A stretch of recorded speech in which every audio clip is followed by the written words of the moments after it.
What's up guys, Shazam here again, and today I'm gonna be talking about Bijuu powers. To be more specific, I'm gonna be talking about what each Bijuu gives their user. Unlike what most people believe, perfect Jinchuriki aren't stronger than normal Jinchuriki. I mean, there is no direct power up, at least, from what I could find. However, that isn't the case with Kyuubi, which I'll get into later. But actually, it's the other way around. The Jinchuriki's base form is what gets a power up, or a new ability. And that's the whole point of this video. It's what a Bijuu gives the Jinchuriki, not the other way around. But first I want to talk about what all Bijuu share, those being the bubble cloak thing, also known as version 1 cloak, which from what we see is the essence of the Bijuu themselves. We see it as the first part of the Bijuu to emerge, and we see it getting slowly taken out during extraction. It hasn't shown the ability to heal for other Jinchuriki, but it was shown with Kyuubi, although it damages the user as well. We don't know for sure if it doesn't damage a perfect Jinchuriki since B was casually using it, but then again Naruto was also casually using it with no sign of pain. The Bijuu chakra is also described as red, while the normal chakra is described as blue. This cloak also acts as a protective layer, and especially against fire from what we see. That includes Amaterasu. It's kinda weird cause a full Bijuu transformation could be hurt by Amaterasu, whereas the much weaker cloak shields them, unless B was acting to escape, which is unlikely. The reason I say it protects against fire specifically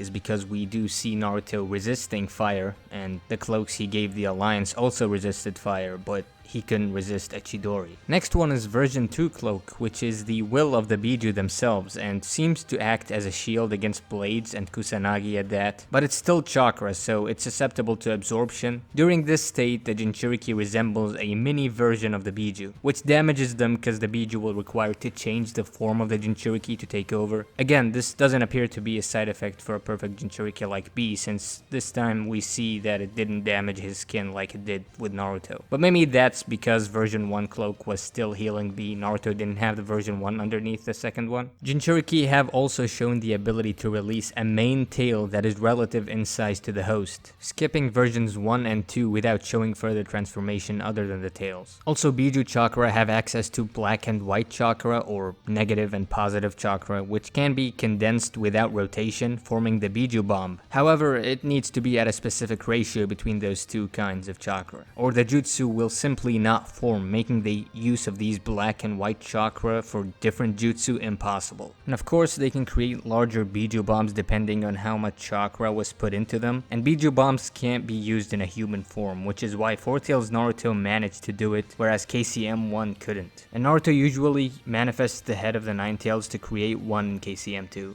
Now that we're done with those, let's move on to each tailed beast. First we got Shikaku, the one-tailed beast, which is a tanuki owned by the Land of Wind. He appears to use wind release and magnet release, so logically he could use earth release as well, but he hasn't shown it. But his magnet release gives him access to controlling or creating sand. He's also shown to slowly take over Gaara, not using the cloaks but his actual body manifests. And if Gaara falls asleep, Shikaku completely takes over. Now we know Gaara is the son of the 4th Kazekage who used magnet release, so it makes sense that Gaara would inherit the Kekkei Genkai, but it was implied that Gaara gained access to magnet release or specifically controlling sand from Shikaku. In an interview, Kishimoto was asked if Gaara lost the ability to control sand after Shikaku's extraction, and he didn't say that the sand was his, but said that once he gained it from Shikaku, it couldn't be taken away from him. So I'd say Shikaku is the reason Gaara had access to sand. But when he lost Shikaku, he lost the ability to utilize Shukaku's sand, which at times could be distinguished as having the same patterns Shukaku has. Speaking of which, Shukaku is also proficient with sealing jutsu. We see that against Madara and how he gives Naruto a magnet Rasengan that seals away movements. Next up is Matata B, the two-tailed beast, a cat owned by the Land of Lightning, said to be swift despite its size, implying that with increased size, one gets slower, or moves less swiftly at least. She gives the user access to fire, seen in one jutsu, but it was in Yugito's complete Bijuu state. As for the Jinchuriki, they gain Wolverine kind of claws whenever they need them, and wait for it, they can spit out flaming hairballs, with a mouse inside or something.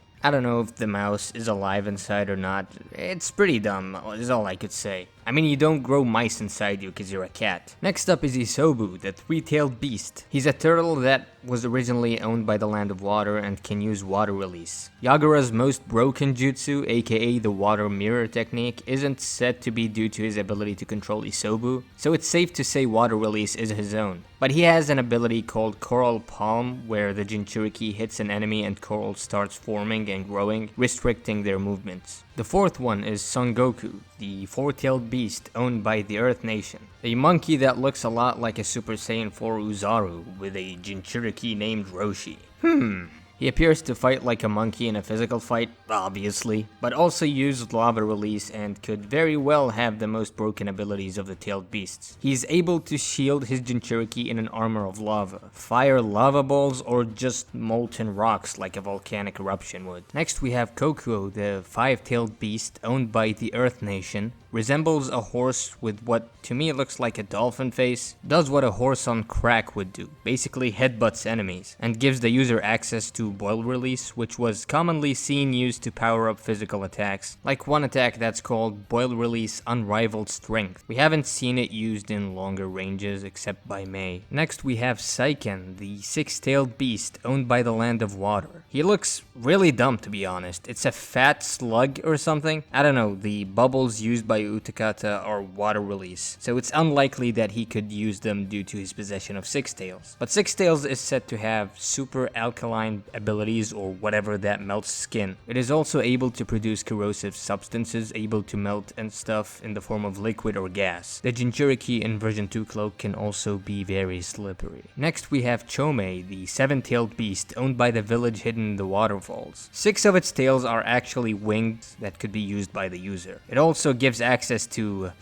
glitter. Yes, it gives access to glitter that could produce blinding light and can be countered by sunglasses. Playing Storm 3, I despise this one. Next up is Gyuki, the eight-tailed beast owned by the Land of Lightning. An ox with tentacles, basically. It gives the user access to ink, which Killer Bee uses to write his rap lyrics, and it could be used for one of his sealing jutsus. Nothing really that great for the second strongest Bijuu. And finally, Kurama, the nine-tailed beast and obviously the strongest. Owned by the Land of Fire, it gives the most basic of abilities. It enhances physical abilities like speed and regeneration to a ridiculous extent. QB has shown a form before version 1 cloak, and that's basically an aura of red chakra that could mostly be felt rather than seen, and it gives him those regenerative abilities. KCM1 Naruto was able to use body flicker and speed rivaling the fastest at it at the time, the Raikage. Mind you, we never saw Naruto using body flicker before, and regenerative abilities on par with the Byakugo or Hashiramas. And it seems like QB is the only one giving access to a Bijuu state that is actually way stronger than the Bijuu alone, since it shields the user with chakra while giving them healing abilities along with everyone inside it. It can also give chakra to everyone the Jinchuriki touches, powering them up by 3 times and healing them as well using the version 1 cloak, but without a tail. KCM has a lot of life force growing wood release into trees simply by being close to them. He's also able to sense negative emotions or bad intent. Naruto has also shown the ability to manifest parts of QB's body instead of the whole thing, like his head to use a Bijuu bomb, block a giant shuriken, or manifest just the tails to deflect fire. But there's one problem. Remember how Naruto with just the aura of the nine tails regenerated a ruptured lung and a shoulder wound instantly? Yet with literal Jesus level powers he can't regenerate an arm, even though he regenerated an eye for Kakashi? Yeah, okay.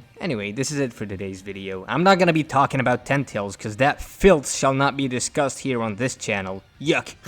Hope you guys found this useful and enjoyable. If you did, please leave a like and subscribe, please, and I'll see you in the next one. Take care.